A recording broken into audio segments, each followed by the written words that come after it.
Welcome to Goal Getter, the AAP Physiotherapy podcast. My name is Jen Panteluk, and I'm the CEO of the Alberta Association of Physiotherapy.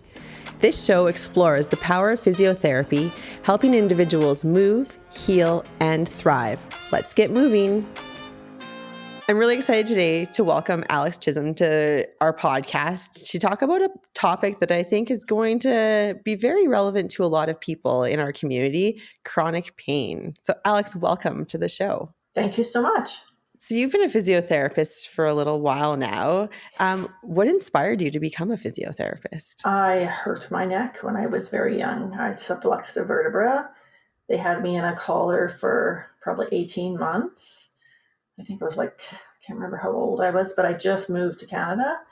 And when I got this collar off, I had terrible pain and docs couldn't help me. And so I went to a physio and pretty much she gave me my life back. I could move. She did what nobody else could do for me. And I guess now looking back, we did it together, but I was really young.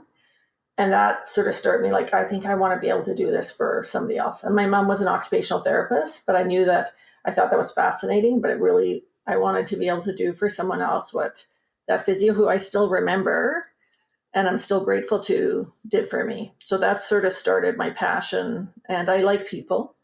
So I didn't want to be, apart from people. I would like that interaction and I like the learning. So that's what inspired me to many years ago become a physio. Wow, I love that. I love that personal inspiration to do what you do, and you do it so well. Thank you. As a physiotherapist, let's maybe just dive right in and talk a little bit about, from a clinical perspective, what is chronic pain? So chronic pain is very different than acute pain. So acute pain is usually when you first get an injury. So it's defined as something, there's pain as a result typically of damage. So we have danger receptors in our body. We actually don't have pain receptors or pain nerves. We actually have danger receptors. So these are receptors that react to if you have too much temperature. So I work in burns. So if they have too much heat, or if you have trauma or you've torn something, they react to inflammation and they send messages up to your brain, and your brain is amazing. It decides to make the experience of pain, but it's usually something acute because it's usually based on tissue damage. And typically tissue heals in 3 months or less. So chronic pain is actually pain that lasts 3 months or longer. So typically it's the actual chronic means a long lasting. Some people prefer the term persistent. Some people prefer chronic, but what it means is pain that's lasted longer than 3 months. It doesn't give you the cause. It just tells you it's lasted that long. So that's the definition of chronic pain. In terms of that cause piece, there's a lot of people who have chronic pain, but maybe don't have a clear diagnosis in terms of what is causing that. Why is it sometimes difficult to pinpoint the exact cause of the pain? Pain is invisible. We feel it, but nobody else can see it. And there's a common myth that chronic pain should look like acute pain. So somebody with acute pain might say their pain is 9 out of 10, but they don't look like somebody who's just broken their leg and has 9 out of 10 pain. So it is very easy to dismiss chronic pain. And there's huge, I think, stigma, especially chronic pain is a lot more prevalent in women. So there are about, I think it's 8 million people in Canada that have chronic pain today. Wow. I think in 2023, when the action plan for Canada was brought out, it was, I think, 7.6 million or something like that. But the cost per year is $60 billion.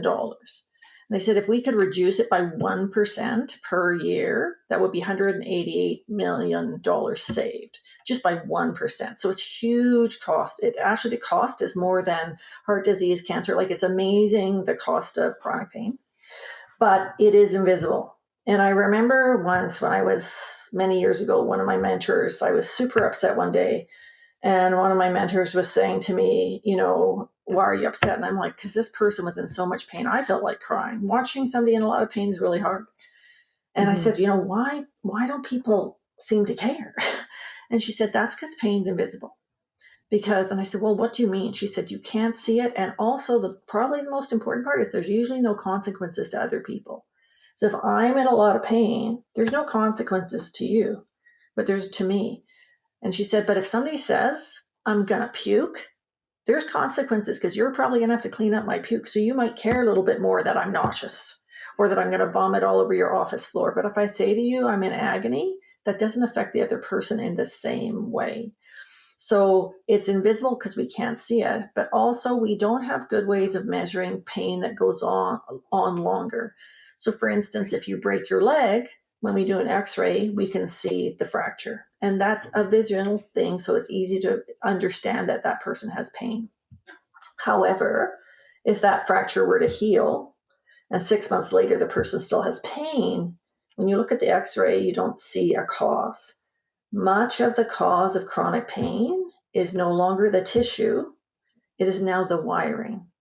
So from all those receptors in our body, we have nerves that go to our spinal cord where they meet another nerve, they go up to our brain, and our brains are amazing. They process all the information that comes in and tries to make sense of that information. The problem is there's no easy test that looks to see if the wiring is working. An analogy that I will use is it's kind of like I have a light bulb. We were talking earlier about the light in the background here. So if the light was sort of your pain, typically with tissue, there's something wrong with the tissue. So we're fixing a sprained ankle or a ruptured ACL or fracture, and we look at the tissue. So we would change the light bulb. That would sort of be the analogy. But 6 months later, if we keep changing the light bulb and nothing's happening, you keep going for those tissue-based treatments, but really it isn't the light bulb that's the problem. It turns out it's the light switch that's broken, or it turns out the fuse box is broken. It turns out the power coming into your house is broken, but there's no way to really see that. But what physiotherapy does is we no longer just in chronic pain look at just the light bulb or the tissue. We look at the whole system, the whole person. And that's what makes the approach to chronic pain different, but also makes it why it's quite difficult to pinpoint it, because there just isn't any test. Even in arthritis, we can see arthritis on an x-ray, but we know there is not very much correlation between the degree of change in arthritis and the degree of pain the person experiences. So it's very easy for someone to go to a doctor's office and be told, well, you only have mild arthritis. That doesn't mean they're only experiencing mild pain. So there's often a very difficult, it's challenging to discern where or why they're experiencing that pain. And also it can change a lot, which brings whole new challenges. Yeah. One of the things that I often will say to somebody when they're struggling, because they'll come in and they'll say, well, I've been told that I've got, whatever arthritis and you can't judge it. I mean, I'm of an age now where I've got that too. And some days, your x-ray always stays the same. Right? It doesn't change from like Tuesday to Wednesday or whatever, but your pain can change. And that's the good thing, because it means there's something that can make my pain better. So often what I'll say to a patient that comes in with that, we'll say, well, when you go on holiday, do you feel better? Oh yeah, I feel so much better. Did your x-ray change? No.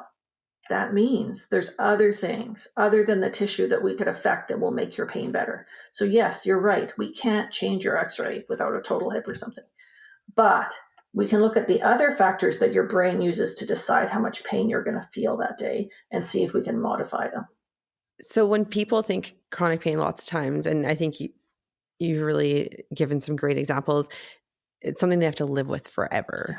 Yeah. How do you think physiotherapy challenges that idea? Because I'm sure you've had patients come in who've maybe been suffering for a number of years. And to your point, like the pain ebbs and flows on a daily basis. And they're like, this is just status quo. So how do you challenge that? Or, how would you approach that conversation? I think the biggest part of chronic pain is believing your patient. Nobody wants to have pain. There's a lot of stigma and misconceptions about chronic pain, because you asked me about that before, and I went, there's so many, so we could go through that. But I think one of the things that I need to make sure is my patient knows I believe them. I need to listen to my patient. And that takes time. It means I can't interrupt them every 2 seconds to ask them more questions. I need to learn what's important to them, what matters to them, because chronic pain usually steals the joy out of your life. Might steal your sleep, but it often steals the joy of doing the things you want to do that made you feel a sense of who you are as a person. And it can be very isolating. So the irony is social isolation. We actually know that if you, there's a wonderful psychologist that's done a study where she created the experience of social isolation and looked at their brains, and the same part of the brain, lots of it, lit up with social isolation as with physical pain. So as we have more pain, we tend to be more isolated, yet that compounds the pain. So sometimes physio would be very out of the box and saying, okay, how can we get you back into a supportive social situation? So that might be going for a walk with a friend. It's combining exercise and that social piece, but it's listening to your patient, figuring it out, and also helping with education. So many moons ago, I had a surgery that went awry. They thought I had cancer, and surgery didn't go well, but I was lucky I didn't have cancer. But my doctor said, this has had complications. You're never going to work again. I was like, that's not really an option because I love what I do. But really, I had quite a few issues. And that is why I went back to the University of Alberta to do a postgraduate certificate in pain. But that knowledge helped me learn how to get back the things I needed in my life.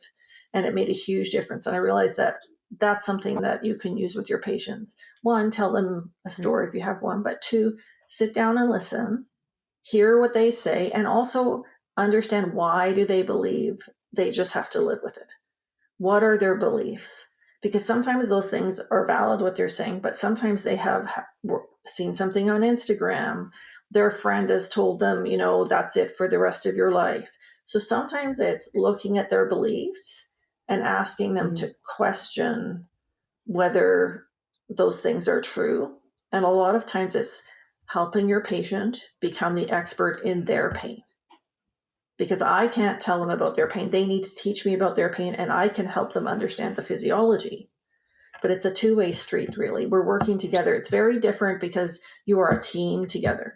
And I imagine, too, it's, as you alluded to before, it's figuring out what maybe alleviates the pain Exactly. or what causes it to ramp up. And that's really exploring through conversation and through activity, or kind of like what works, what doesn't work. So a bit of an iterative process, I imagine, at times, to really dig in and to understand a little bit about what's driving their pain. And people don't understand typically the breadth of things that affect chronic pain. And I can be honest, I didn't either. When I first started learning about this, I was like, I had to relearn a lot of what I had thought was true.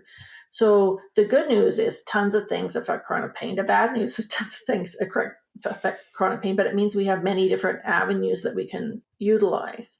So we often work in multidisciplinary teams. If a physio thinks that maybe we could use a psychologist, it's because they understand the burden that chronic pain is, and they believe in you. They want to help you the best way they can, and they believe in you, and they want to help. So there's simple things like sleep that can affect chronic pain. We will do the same types of things that you would often think of a physio. Exercise, because exercise has been shown to affect both the peripheral nervous system. So that's the nervous system that's sort of at the periphery of, like your hands. If you get a sunburn or something, that would set off alarm bells going up to your brain, but also affects your central nervous system. So brain and spinal cord. It affects your immune system. So the immune system, it's a huge role in pain. So you think of when you get the flu, you feel like you got hit by a bus, but you didn't actually get hit by a bus. You just feel like you did. That's your immune system. So if it can make you feel that achy, imagine what role it has in chronic pain. And we know exercise can actually help with that hugely. We know that you get that runner's high. You would know all about that runner's high that you get after you run. So, there's lots of mechanisms that exercise helps with chronic pain. I think the problem is often it's terrifying, the thought to do exercise if you're already hurt, and getting out of bed is tough. So where we start with chronic pain is very different than where you would start if somebody comes in with a sprained ankle or something. It's a very different approach, much more gentle approach, and acknowledging that can be, you can be fear in that. I think one of the other things is also figuring out how to, in a very supportive manner, help the person in front of you or with you understand that things like stress can affect our pain. And sometimes it's easy when you think, when I'm on a holiday and I'm on the beach, I feel like $1,000,000. But after I've run after the kids, I've played taxis, I've made the lunches, I'm trying to deal with the homework, I'm working, and I'm getting texts from my kids saying, come pick me up. And at the end of the day, you're exhausted and sore. All those things ramp your pain up. That doesn't mean the pain is not real. The pain is always real. The fact that these things play a role, that is just how it is. The pain is real. And one of my examples that I use when I teach on our burn unit, as well as when I'm talking about pain, is if you have a paper cut. If you were to have a paper cut, we typically know that the paper cut won't do you any damage. But if I were to take lemon juice and put it on the paper cut, how would that feel? Yeah, just the look on your face, right? Yeah. But is the paper cut any more deep? No. Is it any more dangerous? No. That is what stress does to our pain. It makes it feel so much worse, and it's undeniable.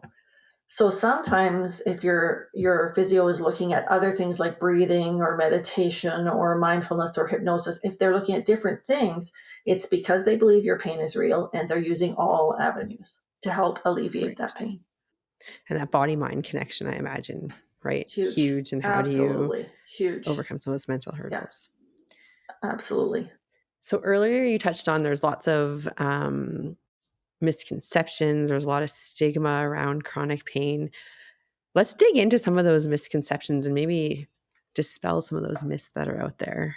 Well, one of the things that I think potentially makes it more challenging is I think women are considered to have more pain than men.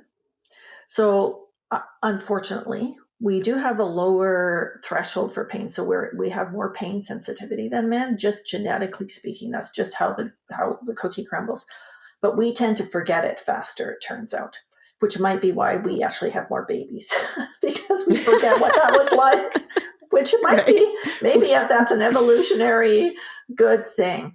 But when it comes to a lot of the sort of chronic pain things like migraines, so women have 3 times more migraines than men. Like the population is much greater for women. For IBS, so irritable bowel syndrome, it's 7-2. So 7 women for every 2 men. Fibromyalgia, it's 90% women. Rheumatoid arthritis, 2 to 3 times more likely in women than in men. Even OA, surprisingly, it's 60% women. OA, osteoarthritis. Yeah. Sorry, okay. Osteoarthritis. So typical arthritis, that turns out to be 60% more in women than in men. And for rheumatoid arthritis, that is 2 to 3 times more likely to be a woman than a man. And the temporomandibular joint, I was actually shocked at this, is 9 times more women than men, which is really surprising. So that's due to hormones, genetics, anatomy, psychosocial, potentially the gender roles, and the sort of a lot of extra stress on women. But there's a Center for Excellence in Women's Health. And they just recently, in the last year or so, did a big study on chronic pain. And they came up with the 8 most evidenced treatments for chronic pain. And in that top 8 were physical therapy and exercise. So I think there's stigma in somewhat about women, but we just have a lot more chronic pain conditions. I think one of the other big stigmas or myths potentially is that pain isn't real if we can't see it. It's always real. So when my patient says, this is what I'm feeling, I believe them. And I think what breaks my heart sometimes is when people say, oh, thank you, because we should believe them because they're feeling it.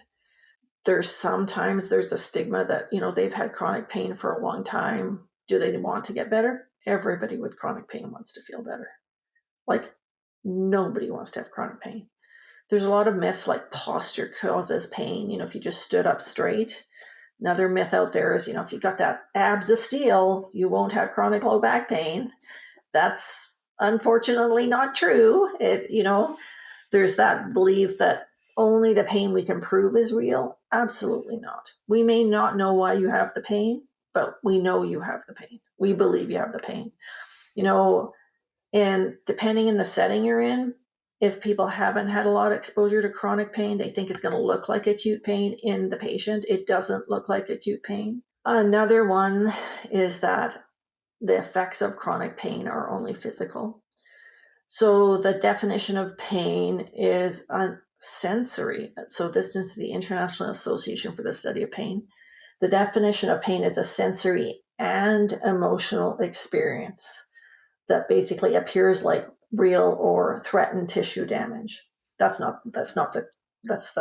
me paraphrasing to make it a little bit shorter. It is both a sensory and emotional experience. So even those patients, when I'm seeing an acute burn patient, I had one young lady that taught me so much, and I interviewed her about her pain experience. So she was burnt on 85% of her body, and she'd lost a leg, she'd lost her fingers. And I asked her what her definition of her pain was. She said it's a sensory and emotional experience. And I was shocked because she was very young. And she said, it affects how I feel, not just physically, but emotionally. And being lonely makes it worse. It was amazing what she taught me. So when we are working with somebody or with somebody that has chronic pain, we need to remember it's never only about what they feel hurts. It also affects how you feel about yourself, because it can rob you of some of the things you love to do. Maybe if you aren't able to run, or you can't do the things with your kids that you wanted to do. So if it affects you in that way, that just means you're normal. So that is the way it is. It isn't just you. That is a normal experience with the burden of chronic pain. I think that's such a powerful statement that you just made there. It's normal. And I think that's something people need to hear, right? As I think sometimes those living with chronic pain think, nothing can be done, or, some of these misconceptions that you just spoke about. And so I think knowing that it's normal to feel this way is such a huge thing for these patients, and also probably helps mentally as well. 100%. Right? Because I assume a lot of them are very hard on themselves. Self-compassion is such a powerful tool, because I think often it's high achievers that have chronic pain. They are working to do everything, and their body is saying, you just can't. There's a limit where we can only do so much. That self-compassion of saying, it's okay for me to be frustrated today, to understand that is part of the human experience, and to essentially be kind to ourselves, because I don't think we're brought up to be kind to ourselves. We think we're giving excuses. But I will often say to my patient, if you talked to your best friend the way you talk to yourself, would they keep you as their best friend? Or if your best friend started talking to you the way you talk to yourself, would you keep them? And they usually say no. I'm like, okay, so let's become your best friend. Imagine you're talking to your best friend, but talk that way to yourself and be gentle. And that's a different way of approaching chronic pain. But at the beginning, we need to acknowledge that it isn't just about that pain in that moment. It's about how that person feels, both physically and mentally. And we believe them when they feel that way, validating their experience. So you touched on the fact that a lot of chronic pain is seen in kind of those high achieving individuals who are trying to do it all. Do you find sometimes you have to have that conversation that it's okay not to do it all, and like, let's prioritize, like, what are the most important things, and what can we let go? What can we let go to maybe help to manage the chronic pain? Absolutely. And I think that is the toughest thing, to sit down and figure out how you're going to do it, and figuring out what is either, if you can't let go of some of these things, is there any place you can add 5 minutes for yourself? So one of the questions you asked me before is, what can you do for at home? And I thought there's a few little things that you can add, because realistically, if you go to somebody who's very busy, they're trying to do it all, and you say, okay, I want you, Jen, to start going to the gym an hour and a half, 3 times a week. And I want you to do this. They're going to go, on what planet do you live? Because not on my planet, where if I hear my kid one more time say, what's for lunch, I'm going to scream. We have to be realistic. One of my mentors said, if your patient can't imagine fitting in what you're telling them to do, they will not do it. You need to sit down with them and figure out, how are you going to do it? So typically with chronic pain, that means starting low, starting like with a low expectation and building it up. So start low and go slow. And we slowly add it in. So that might be one push-up, one set of the stairs. It might be saying, I want you to take 5 more minutes in the shower. And I want you to enjoy that shower. And I'm saying, when they say, Mom, where are you? Nope, my physio said I have to have 5 more minutes in the shower, because that's time for you. Maybe I want you get up 5 minutes earlier in the morning, you get your cup of tea, you go back to bed, and you enjoy your cup of tea or your coffee alone, enjoying just that. But figuring out, how can we get 5 minutes into their day? Because sometimes their days are that busy. Sleep is a really big one, how to get more sleep, because there's a huge interaction between sleep and pain, bidirectional. Mm-hmm. So that means sometimes your pain affects your sleep, and sometimes the sleep affects the pain. There was just a new study done that people have more pain on Monday mornings. It turns out Monday mornings really do suck more if you have chronic pain. But they've discovered that's because of the sleep difference, the way we tend to sleep differently on the weekends than Monday morning. So I thought that was quite interesting. But sometimes it might be something simple. The physio might ask you to do, like have a light alarm. I don't know if you've ever seen the light alarms, but our circadian rhythms get set with light, and there's actually alarm clocks that wake you up with light. So it might be, instead of having your alarm blaring, wake up with light, because it starts to set the circadian rhythms better. Oftentimes it is sitting down together and figuring, okay, how can we make a small change and gradually build on that change? Because me giving a handout of 20 different exercises that, one is going to get lost. Not achievable. It's not achievable. So it's working together in a partnership. Really, we're a team. When you're working with your physio for chronic pain, you're a team together, working together with the goals that are important to you. And that's another part of it, is sitting down and figuring out, okay, what matters to you? So the one young lady that I talked to you about before that had taught me a lot, her goal was, I want to be able to lift my dog. And it was difficult to engage her. So what did we do? We got a stuffed animal that looked like a dog, and we slowly weighted the stuffed animal. So she was actually lifting the thing that mattered to her. We had another fellow that he was very discouraged, but his wife was about to have a baby.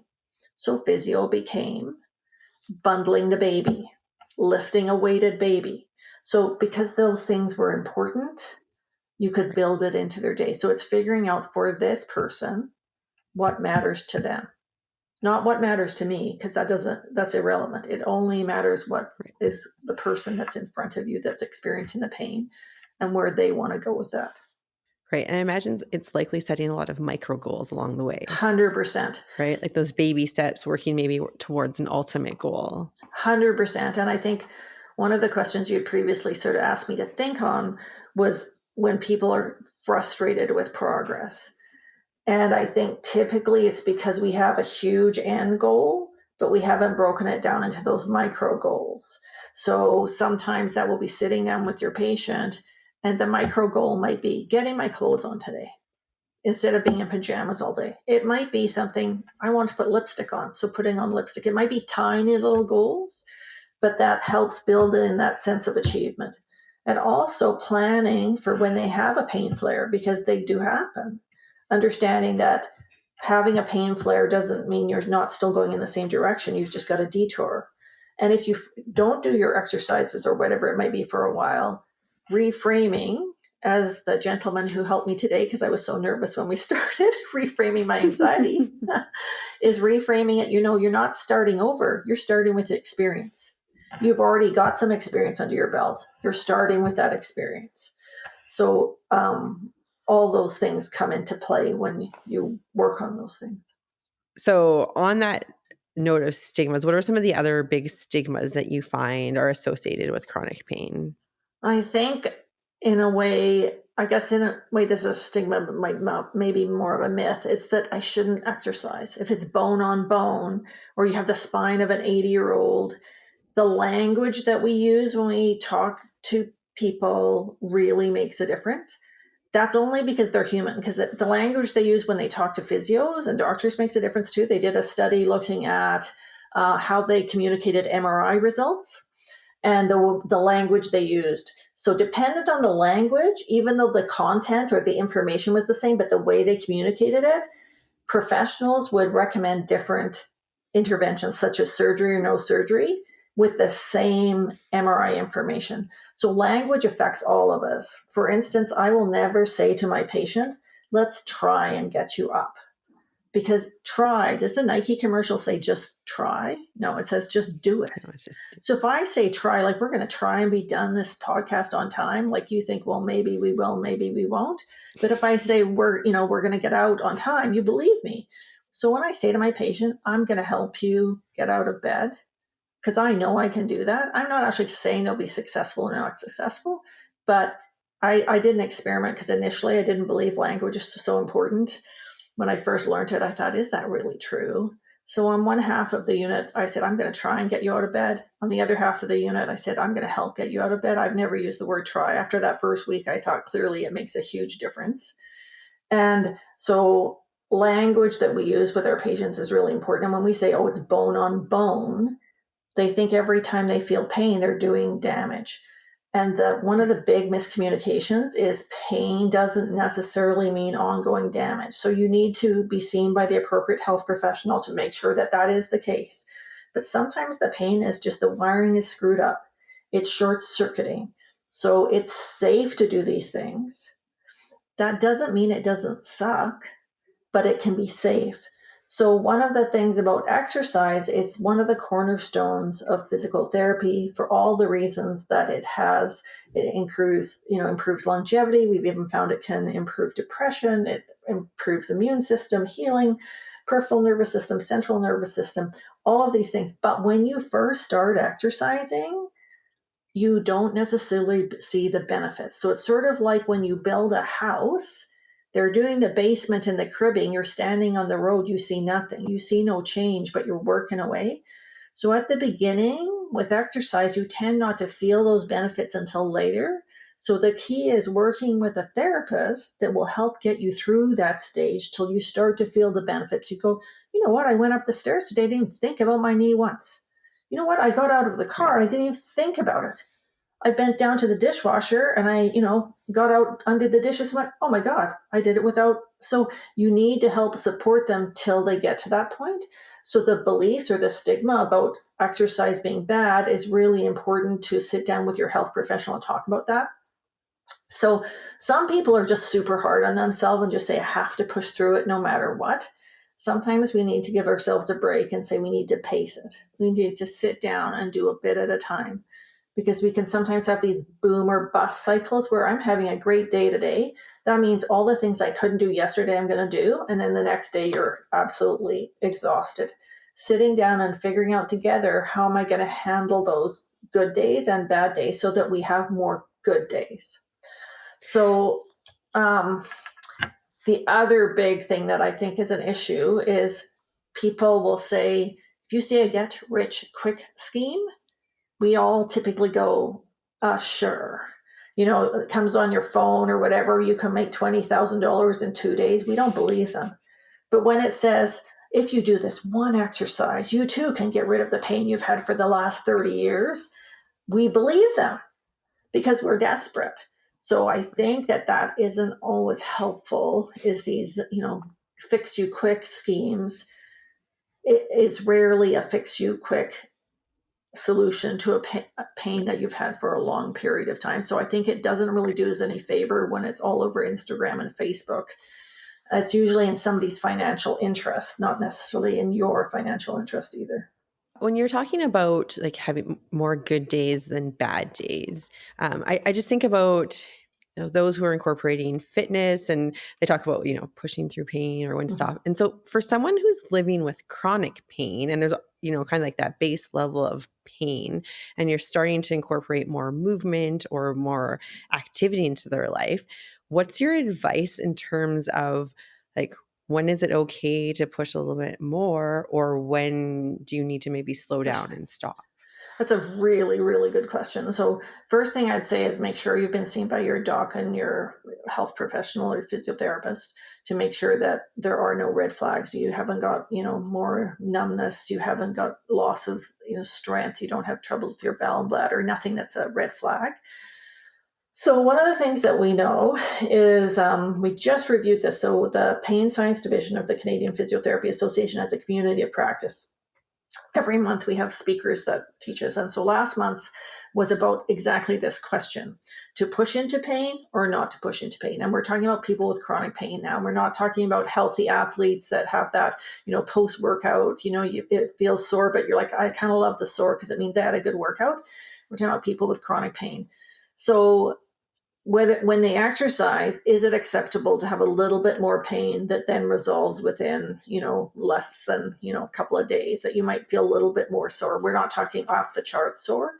But what they found was people that would accept a little bit more pain when they did their exercise actually improved faster. So when they looked at that 3 months out, those people that would accept having a little bit more pain were actually got better.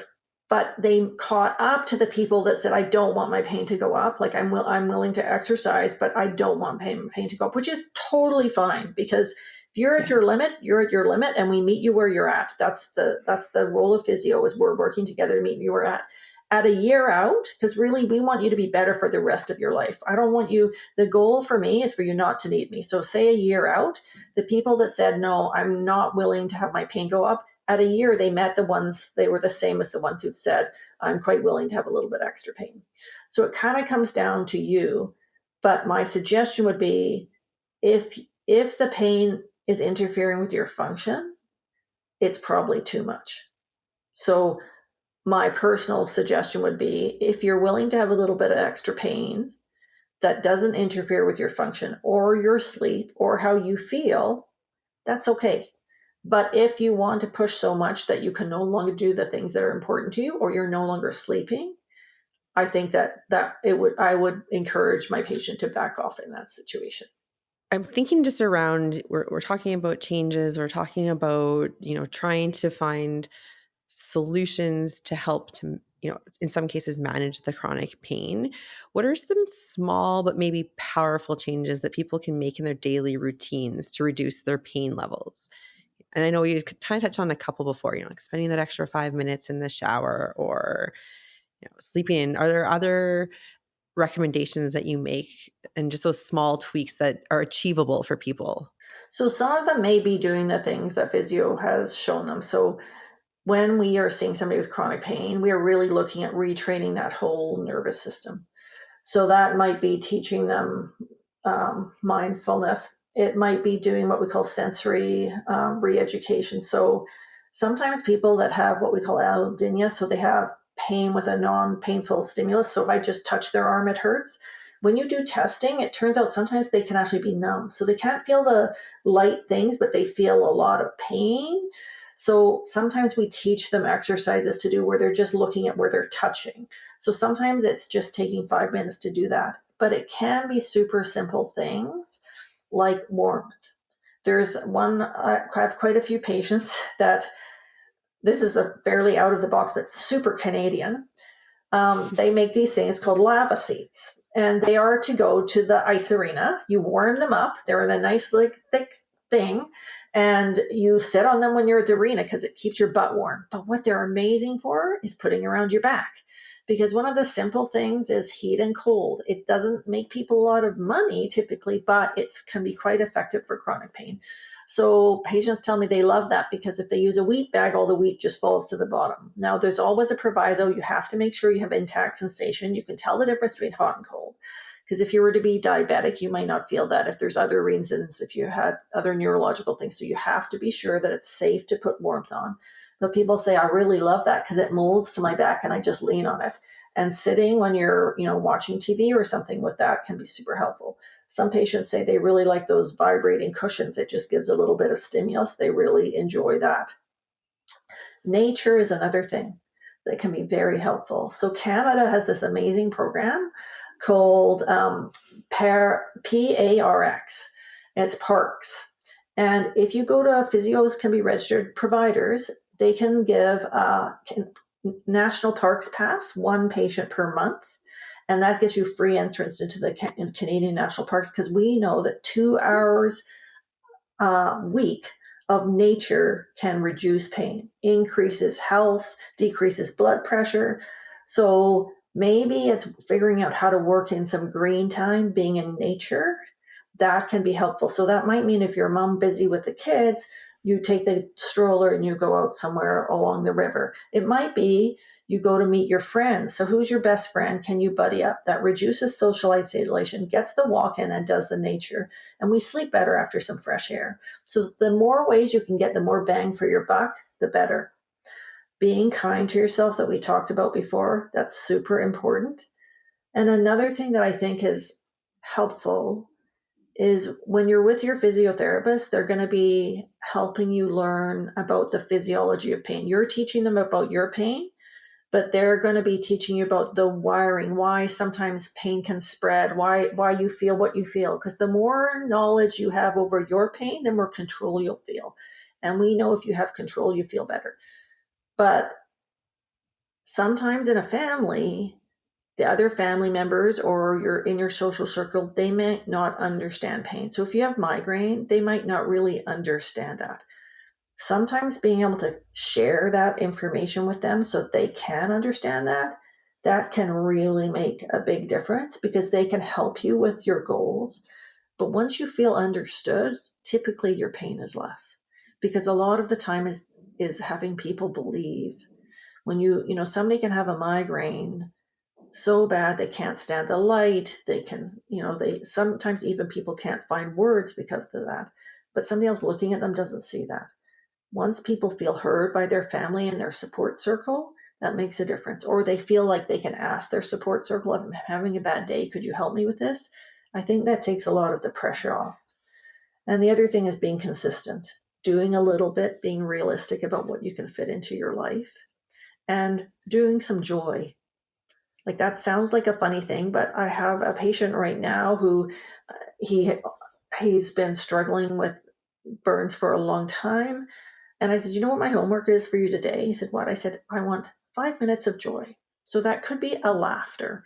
That could be watching TV, but I want something that you really enjoy. Do it.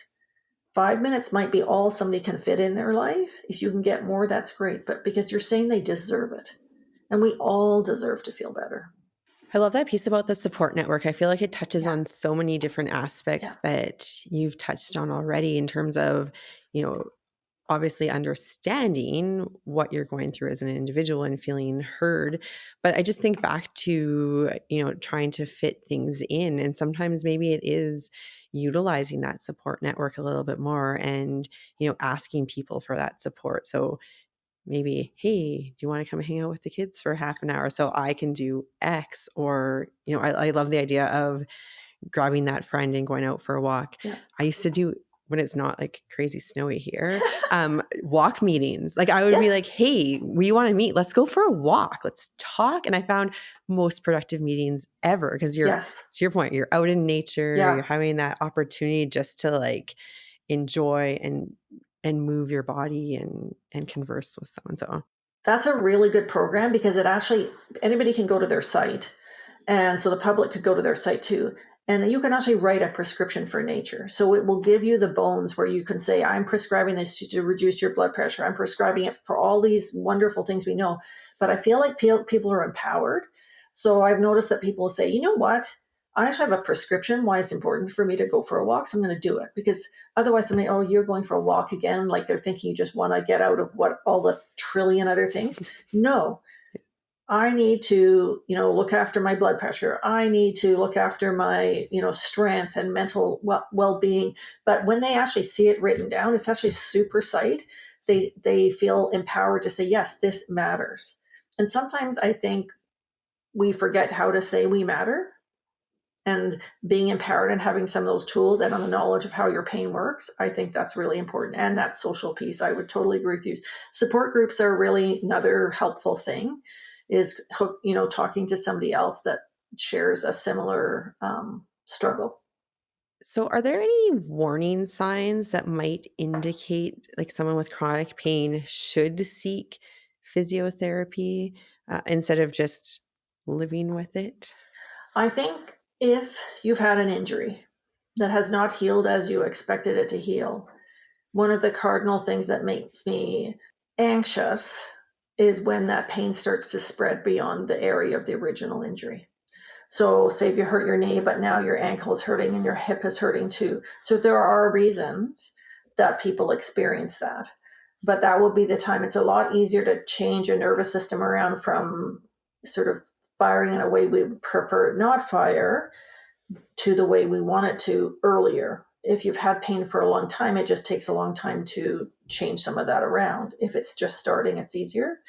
So I think if you see that pain spreading, if it starts to affect your function, so there's things that you can't do that you used to be able to do, or other people notice that, that's probably a really good indication. You know what? I think I should go see somebody that might really have some ideas for me.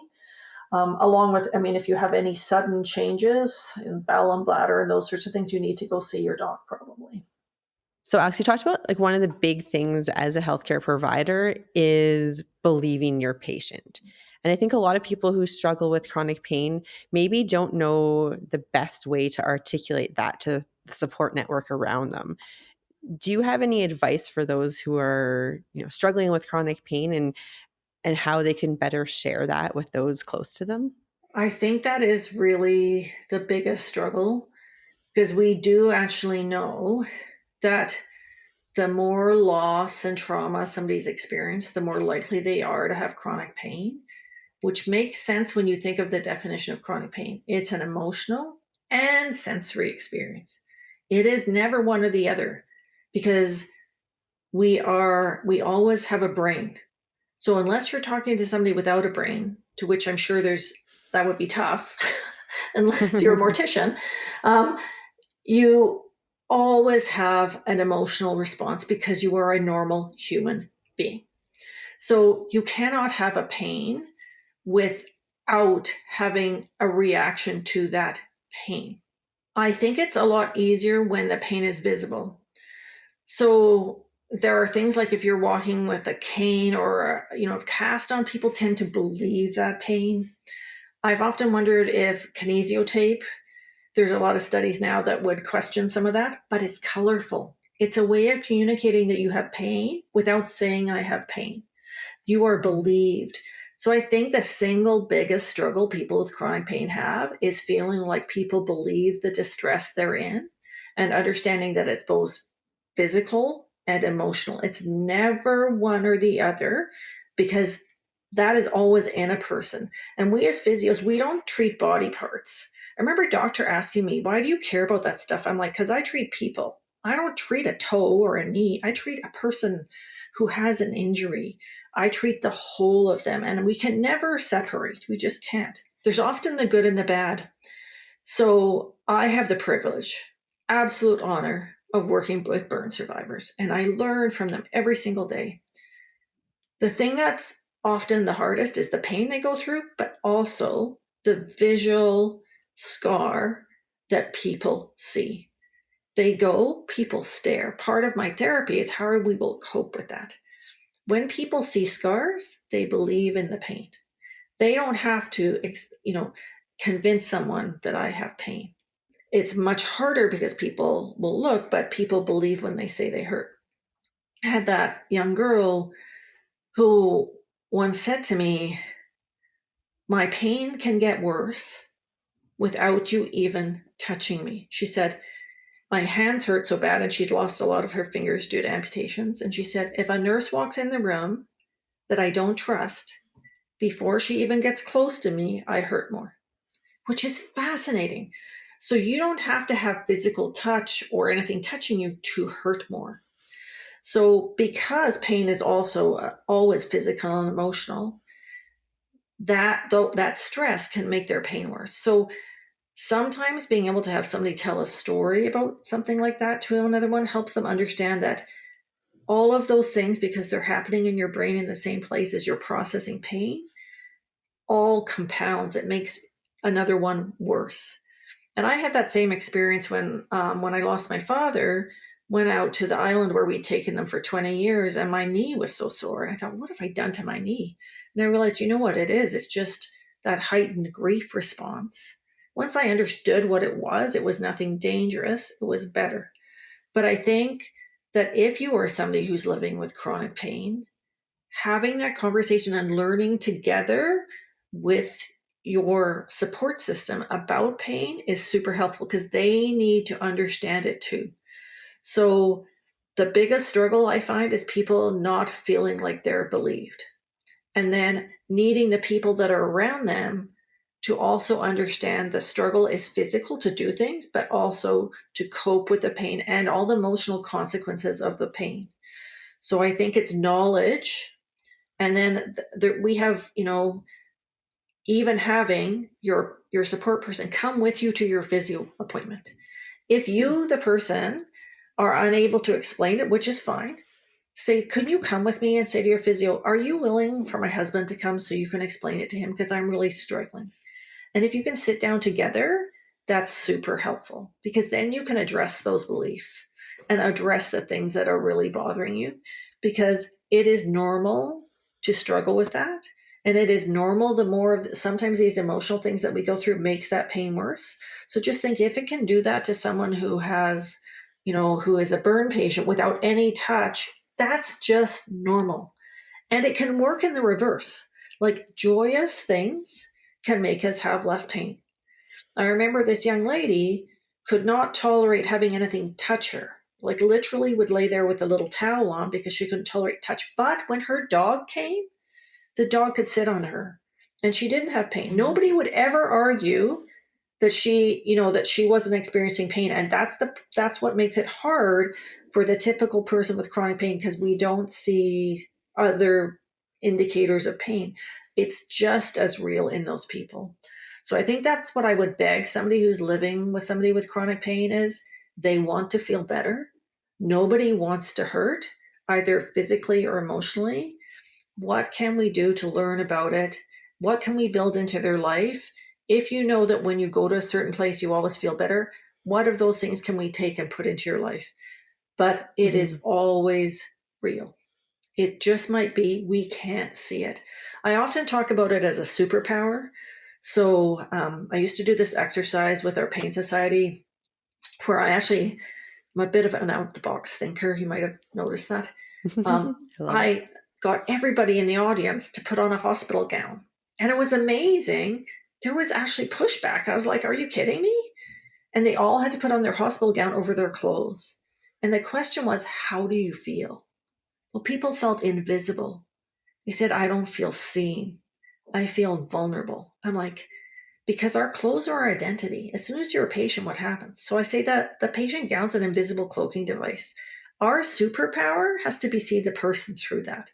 And we kind of want the family members to do that too, to be able to see that. So whether it's a physical, gown that sort of often can depersonalize us, or whether it's something else, we want them to see the person beneath that, because usually they're really vulnerable. And if we can help them feel more confident, and you know what, it's normal what I'm feeling. It isn't a me thing. This is just the sucky way pain works. Because the truth is, chronic pain sucks. And I mean, I can give you all these wonderful terms about, kinesiophobia and all these fancy things. But the truth is, it sucks. Nobody wants to have pain, and everybody wants to feel better. The hard thing is sometimes it's a lot of work and a long road, but the more support and understanding you have, the better. So I think I have personally, two really big takeaways from this. As a person, in my everyday life, if there is someone in my close network who is, experiencing chronic pain, I think it's a big one that I heard from you is believe them, really believe them, and figure out how best to support them.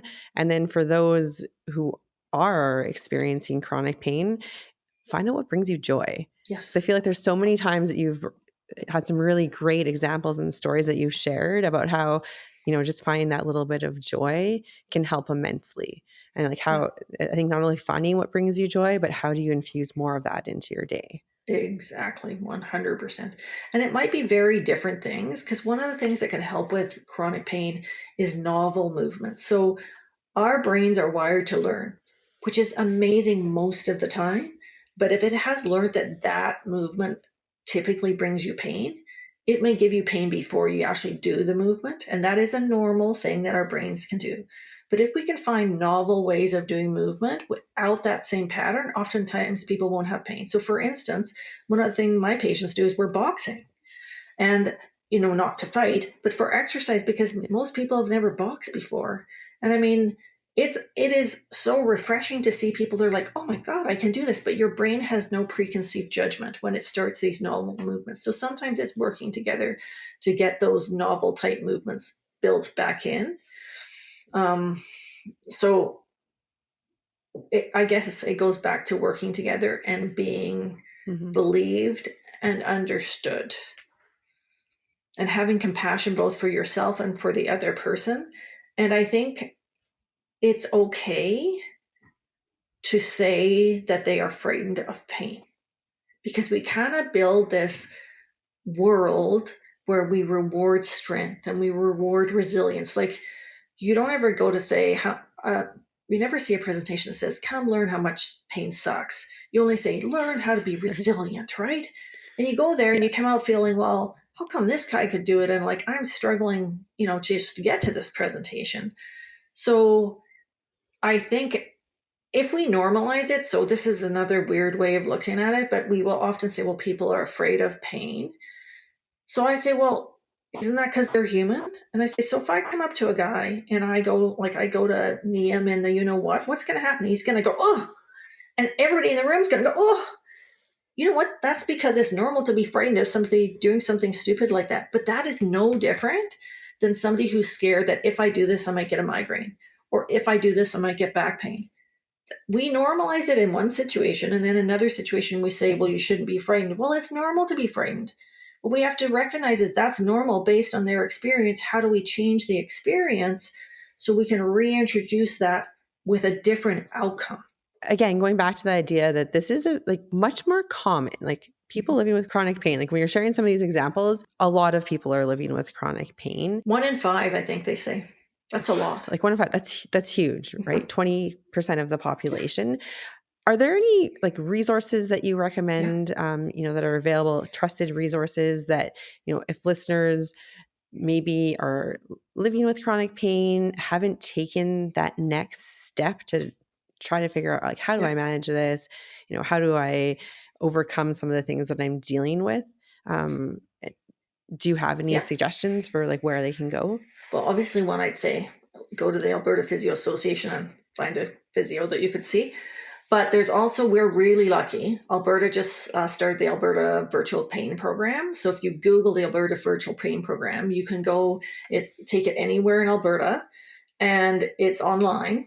And it teaches you a lot about pain. And I think they have support groups, but the beauty of it is you can self-refer. So you do not have to have your physician.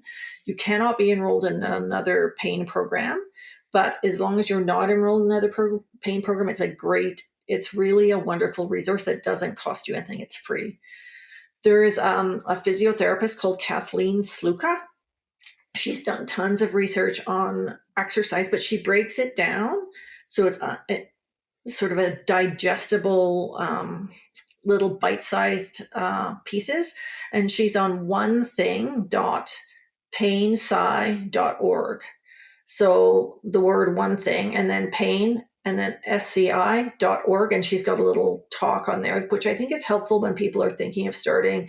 I want to start a gentle exercise, which might just be 2 sit to stands. It's not a lot. The Pain Society of Alberta has a YouTube channel. There's tons of old talks on there that you can watch. If you want to learn more about the role of physical therapy within pain, the Canadian Pain Science Division of CPA has something called Pain Casts. And it is a podcast that's on Spotify and on Apple. And they have tons of interviews on physiotherapists with related to pain. So one, you'd learn the role of physiotherapy, but two, lots of cutting edge research on there. And we have the Canadian Physiotherapy Association position paper. There's also Pain Canada and Portal Over Pain. So Portal Over Pain gives you lots of resources. They have lots of webinars that go on there. It's a little bit tricky to navigate, but it's a really good tool. And also there's self-management with Pete Moore. So he's more for peer support and basically saying you need to be, I don't like the word self-management because it makes, I think sometimes people feel like they're on their own. I believe it's more supported self-management. So basically you're the boss of the way your treatment is directed. And I really think that that's a really good one to start with too. My biggest message is pain is always real. Find somebody that believes you. If you feel like you're not getting support from your people that matter in your life, see if you can help them understand with knowledge about pain. Pain is invisible, but pain is real. I think that's my biggest take-home message. And that the difference when you see a physiotherapist for acute pain is they're more focused on your tissue.